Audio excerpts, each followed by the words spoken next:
అసలు ఈ UB beer company యొక్క మార్కెట్ షేర్ సుమారుగా 69% అంటే ఆల్మోస్ట్ 70%, ఆల్మోస్ట్ 70% మార్కెట్ షేర్ ఉంది.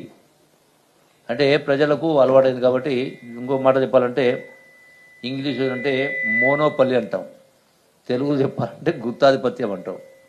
సో ఈ విధంగా రేట్లు పెంచమని డిమాండ్ చేస్తా ఉన్నారు. దీనికి ప్రభుత్వం వాళ్ళు అడిగిన ప్రకారం చెయ్యని కారణంగా ఈ యొక్క బీర్ను సప్లైని బంద్ చేసే కారణం చేస్తూ ఉన్నారు. ఇది ఎట్లాగూ కమిటీ పరిధిలో ఉంది కాబట్టి ఆ కమిటీ రిపోర్ట్ రాగానే ఏం చేయాలనేది ప్రభుత్వం పైన భారం పడకుండా వాళ్ళు అడిగిన ప్రకారం కాకుండా చేసే కార్యక్రమం చేయడం జరుగుతుంది. రెండవది, వాళ్ళు చూపించినటువంటి దానిలో ఎందుకు బంద్ చేస్తామనే దానిలో వాళ్ళు చూపించినది ఏంటంటే మాకు బిల్స్ రావటం లేదని, తక్కువ వచ్చింది.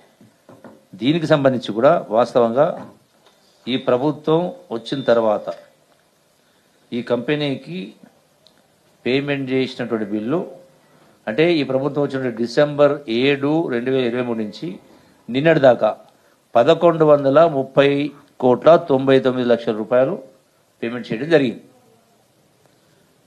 పాత డ్యూస్ అంటే గత ప్రభుత్వ హయాంలోనే ఈ ఒక్క కంపెనీకే అంటే 7 డిసెంబర్ 2023 వరకే 407,34,00,000 రూపాయలు బకాయి ఉండింది.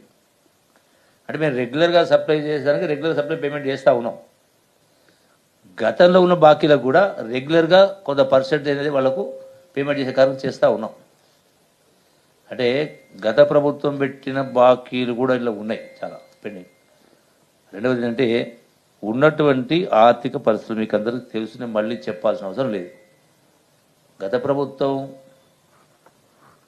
8 లక్షల కోట్ల సుమారుగా విద్యుత్తు గవర్నమెంట్ రెండు కలిపి బాకీలు 8 లక్షల కోట్ల బకాయిలు పెట్టి అప్పులు చేసి నెలకు 6,000 కోట్ల వడ్డీ కడుతూ మళ్ళీ 40,000 కోట్ల బకాయిలు పెండింగ్ పెట్టిపోయారు, అంటే బిల్లులు పెండింగ్ పెట్టినారు. దానిలో ఇది కూడా ఈ యొక్క ఎక్సైజ్ డిపార్ట్మెంట్ సంబంధించి కూడా సుమారుగా 2,500 కోట్ల పైచిలుకు గత ప్రభుత్వంలో బకాయి పెట్టిపోయింది.